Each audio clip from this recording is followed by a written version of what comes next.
दोस्तों, हर हर महादेव। आज की कथा भीम उपद्रव का वर्णन। सूत जी बोले, हे ऋषियों, पूर्व काल में भीम नाम का एक बलशाली राक्षस हुआ था, जो कि रावण के भाई कुंभकर्ण और कर्कटी राक्षसी का पुत्र था। वह कर्कटी अपने पुत्र भीम के साथ सह्य पर्वत पर रहती थी। एक बार भीम ने अपनी माता से पूछा, माताजी, मेरे पिताजी कौन हैं और कहाँ हैं? हम इस प्रकार यहाँ अकेले क्यों रह रहे हैं? अपने पुत्र के प्रश्न का उत्तर देते हुए कर्कटी बोली, पुत्र भीम, तुम्हारे पिता रावण के छोटे भाई कुंभकर्ण थे। पूर्व में मैं विराट राक्षस की पत्नी थी, जिसे श्रीराम ने मार डाला था। फिर मैं अपने माता पिता के साथ रहने लगी। एक दिन जब मेरे माता पिता अगस्त्य ऋषि के आश्रम में एक मुनि का भोजन खा रहे थे, तब मुनि ने शाप द्वारा उन्हें भस्म कर दिया था। मैं पुनः अकेली रह गई। तब मैं इस पर्वत पर आकर रहने लगी। यहीं पर मेरी कुंभकर्ण से भेंट हुई थी और हमने विवाह कर लिया।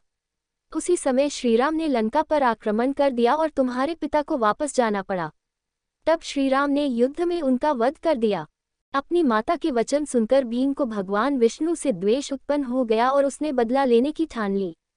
वह ब्रह्मा जी को प्रसन्न करने के लिए कठोर तपस्या करने लगा।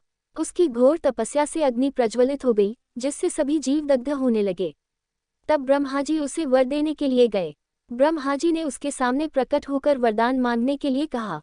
तब भीम बोला, हे पितामह, यदि आप मुझ पर प्रसन्न हैं तो मुझे महाबली होने का वर प्रदान करें। तब तथास्तु कहकर ब्रह्मा जी वहां से अंतर्धान हो गए।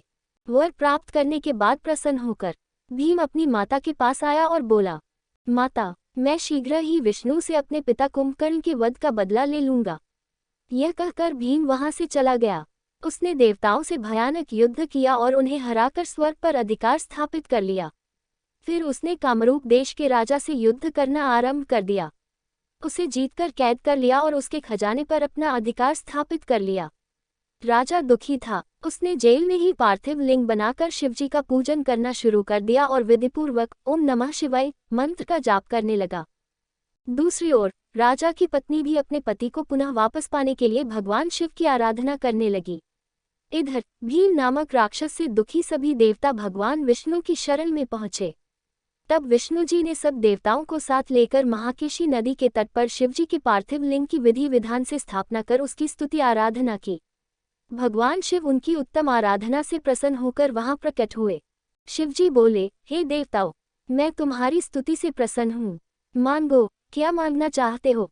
शिवजी के वचन सुनकर देवता सहर्ष बोले कि भगवान, भीम नामक उस असुर ने सभी देवताओं को दुखी कर रखा है। आप उसका वध करके हमें उसकी दुष्टता से मुक्ति दिलाएं। देवताओं को इच्छित वर प्रदान कर शिवजी वहां से अंतर्धान हो गए। देवता बहुत प्रसन्न हुए और जाकर राजा को भी सूचना दी कि भगवान जल्दी ही तुम्हारे शत्रु भीम का नाश कर तुम्हें मुक्त करेंगे।